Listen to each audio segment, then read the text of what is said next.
हळद रुसली कुंकू हसले या मालिकेच्या पुढील काही येणाऱ्या भागांमध्ये आपल्याला आता जबरदस्त असे ट्विस्ट पाहायला मिळणार आहेत। आता नेमकं काय घडणार, कसं घडणार हे सगळं तर आपण आपल्या आजच्या या व्हिडिओमध्ये जाणून घेणार आहोत। चला तर मग मित्रांनो, अजिबात वेळ वाया न घालवता सुरुवात करूया आपल्या आजच्या या व्हिडिओला। तर आता आपण इथे पाहतोय की कशा पद्धतीने बाळजाबाई आता कृष्णाला लटकवण्यासाठी एक नवीन प्लॅन करणार, पण तरीही बाळजाबाईंचा हा सुद्धा प्लॅन फसणार आणि कृष्णा मात्र या सगळ्यातून पुन्हा बाहेर पडणार। आता नेमक्या बाळजाबाई काय प्लॅन रचणार आणि कसा आता त्या कृष्णाला अडकवण्यासाठी प्रयत्न करणार, सगळं काही जाणून घेऊया आपल्या आजच्या या व्हिडिओमध्ये। तर आता आपण इथे पाहतो की सगळ्यांची रात्रीची जेवणं वगैरे करून झालेली असतात। त्यानंतर आता कृष्णा आणि भक्ती ह्या दोघीजणी किचन सगळं आवरायला घेत असतात। भक्ती ही भांडीकुंडी घासत असते, तर कृष्णा भक्तीनं घासलेली भांडी पटापट आता व्यवस्थित प्रत्येक रॅकमध्ये ठेवून देत असते। आता दोघ्याही बहिणींची सगळी कामं आटपत आलेली असतात। मग आता कृष्णा ही भक्तीला म्हणते, भावा आता चल जाऊन झोपून घेऊ, आणि मग आता दोघीही बहिणी झोपायला जातात। त्यावेळेसुद्धा आता भक्ती कृष्णाला सांगते, कृष्णे आता तरी कमीत कमी त्या किल्ल्या बाजूला ठेव आणि झोप, नाहीतर आता रात्रभर बी ते किल्ल्याच बघत बसशील। त्याबरोबर आता इकडे बाळजाबाई ह्या कृष्णाला झोपायला जाताना हाक मारून घेतात आणि कृष्णाला म्हणतात, कृष्णे उद्या सकाळी आम्हाला आमच्या प्रचारासाठी काही माणसांना काही बिलबोर्ड वगैरे लावायचे आहेत, तर त्यासाठी पैसे हवेत बघ आम्हाला, म्हणजे एक 15,000 रुपये देशील का? त्यावर कृष्ण म्हणते, अहो बाळजाबाई मला विचारायला कुठं, हक्कानं सांगा की तुम्हाला पैसे हवेत, तसं बी हे घर ही समधी इस्टेट समजा तुमचंच तर आहे। त्यावर बाळजाबाई म्हणते, अगं आपलं आहे कृष्णे समज। कृष्णा म्हणते, मी आलीच लगेच पैसे घेऊन, आणि मग आता ती पैसे आणण्यासाठी तिजोरीकडे आलेली असते आणि आता ती तिजोरीतून पैसे काढायला खाली वागते, तिजोरीला किल्ल्या लावते, इतक्यात मागून कोणीतरी आलेलं असतं आणि त्या मागच्या व्यक्तीने तिच्या खांद्यावरती हात ठेवलेला असतो। आता तो स्पर्श दुष्यंतचा नाही आहे ही गोष्ट कृष्णाला लगेच जाणवते। तो स्पर्श नीच पद्धतीने केल्याचं कृष्णाला भावतं। त्याबरोबर आता कृष्णा मागे वळते आणि खणखणावून मुस्काटात लगावून देते, कारण ती व्यक्ती दुसरी तिसरी कोणी नसून जयकांत असते। आता जयकांतला चांगले झिंझिने आलेले असतात, तर कृष्णा ही जयकांतला म्हणते, आज फक्त रगात आलं डोक्यातनं थोडंसं, पर जर कधी लागलास का नाही तर याद राखायचं, खोक पाडल्याशिवाय सोडणार नाही, समजलं नवं? त्याबरोबर जयकांत आता डोक्यातनं आलेलं रक्त बघत असतो, तर कृष्णा म्हणत असते, लायकीत राहायचं, तुझ्या थोरल्या भावाची बायको हाय म्या, माझ्याकडं आता नीट बघायचं, लोकांसमोर मिरवत असतोस की नाही वहिनी साहेब बोलत, मग तसंच राहायचं बी, समजलं नवं? त्याबरोबर जयकांत म्हणतो, बघून घेईन तुला, आणि मग तो आता मैनावतीकडे आलेला असतो आणि मैनावतीकडे येऊन तो विवळत असतो। आता मैनाच्या खोलीत येऊन तो विवळत असल्यामुळे मैनावती त्याला विचारते, अर काय रे जयकांत, काय लागलंय तुला, अर किती लागलंय, बघू इकडे या। त्याबरोबर आता जयकांत हे सगळं कुणी केलं असं विचारल्यावर गप्प राहतो, तर मैनावती पुन्हा म्हणते, अरे काय तोंडात आवडे मुटके भरलेस की काय विचारायला लागले, कुणी केलं आहे समज? मग जयकांत म्हणतो, ते कृष्णानं। त्याबरोबर आता मैनावती म्हणते, काय त्या पोरीची एवढी मजल? त्याबरोबर जयकांत सांगतो, हो आई, तिनंच मला मारले। त्याबरोबर आता लगेचच मैनावती म्हणते, ते काही नाही, चल तू माझ्याबरोबर ताबडतोब। त्याबरोबर आता जयकांत म्हणतो, अगं जाऊ दे की मम्मी, कशाला उगा? त्याबरोबर आता मैनावती म्हणते, आता जर गप्प बसलास का नाही तर मी बी थोबाड फोडतो बघ दुसऱ्या हातानं तुझं, चल लवकर म्हणलं नवं? मग आता ती जयकांतला घेऊन बाळजाबाईकडे येते आणि म्हणायला लागते, बघा बाळजाबाई, अव हिच्या हातात किल्ला देऊन अजून पुरे 24 तास बी झाले नाही तर हिनं आपल्याच घरातल्या लेकावर हात उगारला, आता काय म्हणाल तुम्ही, काय म्हणणं काय तुमचं? असाच तिला तिच्या मनचा कारभार करून द्यायचा आहे काय? त्याबरोबर बाळजाबाई लगेचच म्हणायला लागते की त्या कृष्णाच्या हातात जरी मी घराच्या किल्ल्या दिल्या असल्या तरीसुद्धा तिला मी ह्या घराची मालकीण बनवलेली नाही आहे, ती मोलकरीण होती, मोलकरीण आहे आणि मोलकरीणच राहणार ना। तिची ह्या घरातल्या लोकांच्या आयुष्यात राहण्याची लायकी आहे ना आपल्या घरात पाय पुसणं म्हणून थांबण्याची गरज। खरं तर हे सगळं आम्ही राजकारणापुरती केलं होतं, पण राजकारणापेक्षा पुढं या गोष्टी जायला लागल्यात, हे आमासने सुद्धा खपणार नाही, काही झालं तरी लवकरात लवकर आम्ही या समध्या गोष्टी निकालात काढणार आणि याची तडजोड करून ठेवली आहे आम्ही, असं म्हणत बाळजाबाई फोन करतात आणि विचारायला लागतात काय रे आवरलंसा काय, यायलाय नवं? त्याबरोबर आता समोरची जी लोकं असतात ती बाळजाबाईंना सांगतात की हो आमची तयारी झाली आहे, आम्ही येतो आहे. त्याबरोबर मग आता बाळजाबाई ह्या सांगत असतात, जर चुकली काही गडबड झाली तुमच्याकडनं तर याद राखा आमचा तुमच्याशी काही एक संबंध नाही. नाही आम्ही तुम्हाला वाचवायला येणार, नाही आम्ही तुम्हाला सोडवायला येणार. कळलं नवं? त्याबरोबर समोरची लोकं सांगत असतात, अहो बाळजाबाई आमचा डाव अगदी चोख असतो. आजपर्यंत आमच्याकडनं कुठल्या बी प्रकारची चूक झालेली नाही आणि ह्या मोरं बी होणार नाही. बाळजा म्हणते, नाही जरी एवढी सवतावर खात्री आहे तर चांगलीच गोष्ट आहे, पर जर ही खात्री कुठं मातीत गुंतली तर. त्याबरोबर लोक म्हणतात, बाळजाबाई तुम्ही काळजी सोडावी. त्याबरोबर बाळजा फोन कट करते. मैनावती विचारते, बाळजाबाई नक्की कुणाचा फोन होता यो, कुणाशी बोलत होता असं तुम्ही? बाळजा सांगते, बघ की पुढं पुढं म्हणलंय नवं, कृष्णा सवतावून आणून त्या किल्ल्या माझ्या हातात परत करणार म्हणून. बघ आता कशा रांगडे पाटलांच्या घरच्या किल्ल्या पुण्यांदी रांगडे पाटलांच्या मालकिनीच्या हातात येतात ते. आता बाळजानं स्वतःला मालकीन बनवलेलं खरं तर मैनावतीला आवडलेलं नसतं, पण तरीही ती काही बोलत नाही.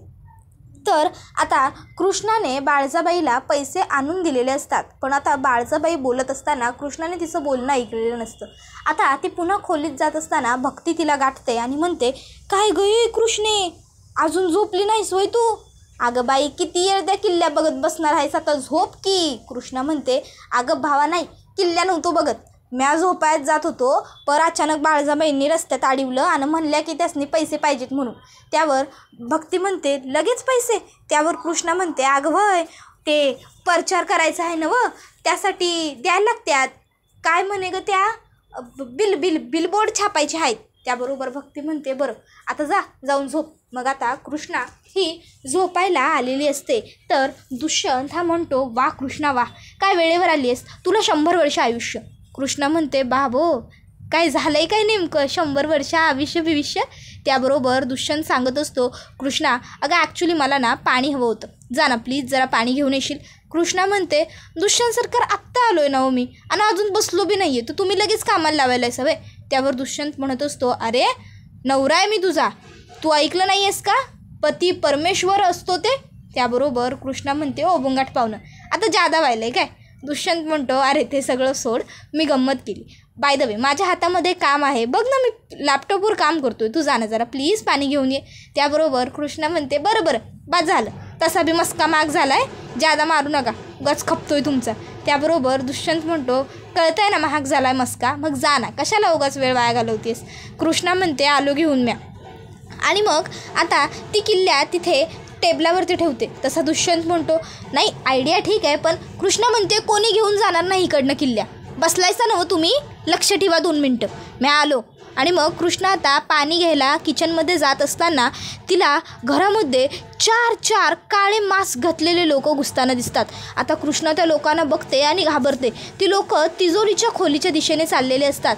आता कृष्णा ही विचार करते, बाबो 4 चोर, आता करू तर काय, कोणी बी नाही घरामध्ये जागं, समजे गेले की झोपाया, बोबाटा करू काय, नाही नग बोबाटा करणं काही बरोबर वाटणार नाही, काहीतरी तर केलं पाहिजेच. आता दुष्यंत विचार करतो, अरे यार ही पाणी आणायला गेले की विहीर खणून पाणी आणायला गेले तसं पण विहिरीतलं पाणी तर मी प्यायलो नसतोच, काही ॲक्वागार्डमधनं ॲक्वाच्या कंपनीतनं पाणी प्युरिफाय करून आणायला गेली.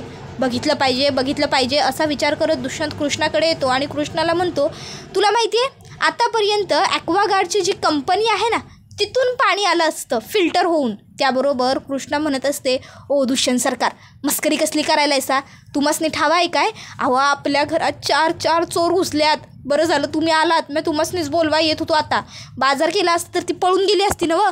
त्याबरोबर दुष्यंतला वाटतं की कृष्णा माझी खेचते. मग दुष्यंतसुद्धा आता कृष्णाची खेचायची ठरवतो आणि म्हणत असतो, बाप रे 4 चोर, चल मग बघूया. पण मी तर काही करू शकत नाही ना, आईने घराची जबाबदारी तुझ्यावर सोपवली आहे, मग जे काही करायचं आहे ते तुला करावं लागेल, बघ काय करायचं आहे ते. मी जाऊन झोपतो. आणि मग दुष्यंत जात असतो. कृष्णा दुष्यंतचा हात पकडते आणि म्हणते, अहो दुष्यंत सरकार गंमत कुठं करायला आहेसा, आणि तुम्ही इस्रायल आहे काय, तुम्ही मला लग्नात काय वचन दिलं आहेसा ते, काय तर म्हणे 7 जन्म तुझी साथ देईन, तुझ्या पाठीशी उभा राहीन, तुझं रक्षण करीन, तुझी जबाबदारी घेतो. मग आता तुम्हीच म्हणाला होता तेव्हा रांगडे पाटील दिलेला सबूत कधी खोटा करत नाही म्हणून. मग आता दिलेला सबूत कोण मोडतंय? बघा म्हणजे तुम्हाला वाटतंय तर मी जातो करतो त्या गुंडांबरोबर 2 हात, पण त्या गुंडांनी मी 2 हात करण्या अगोदरच मला 1 हाताने अशी बाग सारली तर मी काय करणार हो? त्यांनी मला मारलं तर केवढ्या महागात पडेल. दुष्यंत म्हणतो बापरे, म्हणजे मी वचन दिलंय तर मला आता वचन पाळावं लागेल का? कृष्णा म्हणते दिलेला सबूत पाळायचाच असतोय. त्याबरोबर दुष्यंत म्हणतो अच्छा, म्हणजे दिलेला शब्द पाळायचा म्हणून तुझं रक्षण करावं लागेल. बरं ठीक आहे, चल करतो तुझं रक्षण. बघू तरी मला जरा घरात चोर कुठे घुसलेत ते. त्याबरोबर आता कृष्णा म्हणत असते अहो पण किल्ल्या तर माझ्याचकडे आहेत, मग चोर घुसून बी काय करायचे आहेत? त्यावर दुष्यंत म्हणतो अगं मास्टर की असते त्यांच्याकडे. कृष्णा म्हणते कशाचं कोण काय? त्यावर दुष्यंत म्हणतो तुला समजवत बसेपर्यंत आहे ना ते चोर तिजोरी लुटतील आणि पळून जातील. तू चल पहिलं बघूया आपण कोण चोर घुसलेत घरात की, आणि जर कृष्णा फेकत असशील की नाही तर. कृष्णा म्हणते अहो नाही हो, नाही फेकत आहे मी, चला की लवकर ते चोर निघत्याल. मग आता दुष्यंत आणि कृष्णा चाललेले असताना कृष्ण म्हणते थांबा थांबा थांबा थांबा, आणि मग ते दोघं मोठमोठ्या काट्या घेतात आणि काट्या घेऊन आता ते तिकडनं निघालेले असतात त्या चोरांना बघायला. आता जेव्हा ते दोघंही जण तिकडनं निघतात तेव्हा तिजोरीच्या खोलीत आल्यावर त्या दोघांनाही ते चोर दिसतात. आता दुष्यंत ते चोर बघतो आणि जोरात ओरडतोय थांबा, आणि मग आता काठीने बदड बदड बदड बदड ये धपाधप धुवून काढतात ते दोघं मिळून त्या गुंडांना. आता त्यांच्या हातात पर्याय नसतो, चेहरे तर ते दाखवू शकत नसतात, कारण जर दुष्यंतने पोलिसात तक्रार वगैरे केली आणि त्यांना पकडलं तर बाळजाबाई तर सरळ हात वरती करणार ही गोष्ट त्यांना माहीत असते. मग ते बिचारे कसा बसा स्वतःचा जीव वाचवतात आणि तिकडनं पळ काढतात. आता दुष्यंत त्यांच्या मागे चाललेला असतो, पण त्यातला एक जण पटकन कृष्णाच्या हातावर काठी मारतो. आता कृष्णाच्या हातावर काठी लागलेली असते त्यामुळे कृष्ण जोरात विवळते ऐक आ. त्याबरोबर दुष्यंत हा पुढे जाण्याऐवजी कृष्णाला बघणं जास्त प्रेफर करतो आणि मग आता तो कृष्णाला विचारतो कृष्णा फार लागलंय का तुझ्या हाताला बघू. त्यावर कृष्णा म्हणते अहो शेतकरी हाय म्या, या एवढ्या समध्या गोष्टींची सवय असतेच आम्हाला. दुष्यंत म्हणतो हो ना, मग उगाच थांबलो, गेलो असतो त्यांच्या मागे तर कमीत कमी घरात चोरी करण्याचा प्रयत्न कोणी केला ते कळलं तरी असतं. आजपर्यंत रांगडे पाटलांच्या घरात असा प्रयत्नसुद्धा कोणी केला नव्हता घुसण्याचा, आणि आज तुझ्या हातात किल्ल्या दिल्या आणि चोरी करण्याचा कोणीतरी प्रयत्न केला. बाप रे, म्हणजे तुझ्या हातात कारभार आला आणि या घराची माती व्हायला सुरुवात झाली. कृष्णा म्हणते ओ दुष्यंत सरकार ग बसाव तुम्ही, आधीच मला भ्या वाटायला लागले, त्यात तुम्ही अजून कुठं घाबरवायला असा. इतक्यात तिकडे भक्ती येते. भक्ती म्हणते अरे तुम्ही दोघं काय करायला इथं. त्यावर कृष्णा आता भक्तीला सांगायला लागते की अगं भक्ते आपल्या घरात चोर घुसले होते. त्याबरोबर दुष्यंत म्हणतो ऐका तुमचं रामायण महाभारत आता रात्रभर चालेल, मी जाऊन झोपतो, तुम्ही आता कंटिन्यू करा, चालू करा. आणि मग दुष्यंत झोपायला तिकडनं जातो.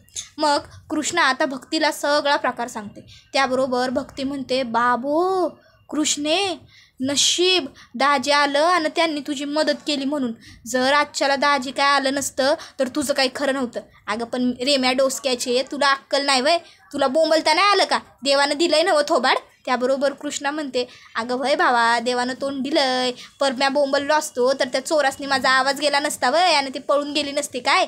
त्याबरोबर लगेचच भक्ती म्हणायला लागते कृष्णे नको तेवढी अक्कल कशाला पाजळत असतीस ग, आपल्या घरात गडी माणसं आहेत ना व, बाळजाबाईंनी एक आवाज, बाळजाबाईंची गरजच काय, तू बी आता घराची मालकीन आहेस, मालकीन नसलीस तरी कमीत कमी सून तर आहेस ना या घरची, एक आवाज दिला असतास ना तू तर समधी गडी माणसं उठून उभी राहिली असती.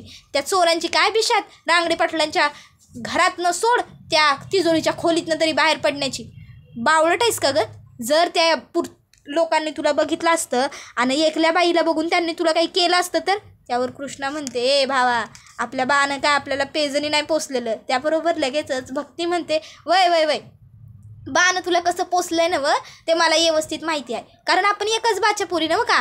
हां, ज्या बानं तुला पोचलंय त्याच बानं मला बी पोचलंय, पण काय आहे ना शेवटी गड्या माणसाची ताकद ती गड्या माणसाची ताकद आणि बाई माणसाची ताकद ती बाई माणसाची ताकद, समजलं ना व. पुढच्या वेळी जर यो असला आगाऊपणा केलास का नाही कृष्णे तर. त्याबरोबर कृष्ण म्हणते सॉरी चल आता जाऊन झोपून घेऊ, जाऊ दे उगा लेक्चर नको देत बसू. त्याबरोबर दुसरीकडे आपण पाहतो की आता पूजा ही शहरात निघून गेलेली असते आणि आता घरामध्ये 3 मुली असण्याची सवय असलेली सावित्री घरात एकटीच उरलेली असते. आता कृष्णाला जरी ती आपली मुलगी मानत नसते, तिला प्रत्येक वेळी वाईट वागवत असते, तरी कृष्णा घरातलं सगळं काम करत असते. अगदी गड्यापेक्षाही पुढचं काम ती करत असते. भक्ती घरातला सगळा स्वयंपाक पाणी करत असते.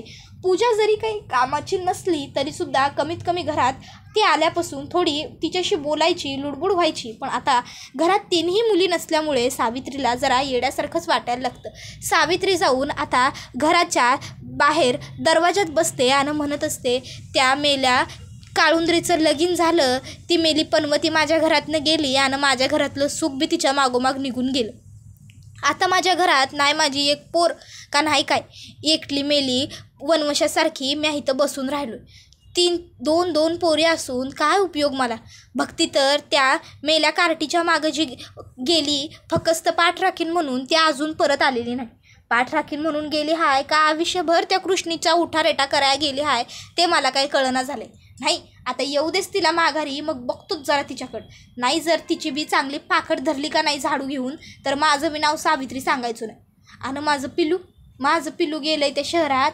आता नाही माझ्या पिलाला नोकरी नाही धंदा, कुठं राहील, कसं राहील, काय खाईल, कुठं खाईल, कशी जगल, काय बी कळाय मार्ग नाही.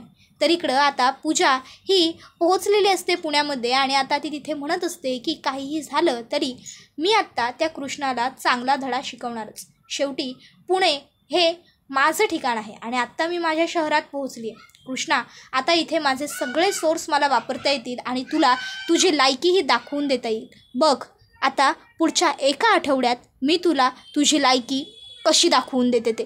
आता पूजाचा हा ओव्हर कॉन्फिडन्स खरं तर खूप चुकीचा आहे मित्रांनो, कारण ओव्हर कॉन्फिडन्स ही गोष्टच मुळात खूप चुकीची आहे. ओव्हर कॉन्फिडन्समुळे आपण नेहमी खड्ड्यात पडत असतो, पण ही गोष्ट कदाचित पूजाच्या लक्षात नाही आहे. तर आता इथे कृष्णा ही खोलीत आलेली असते.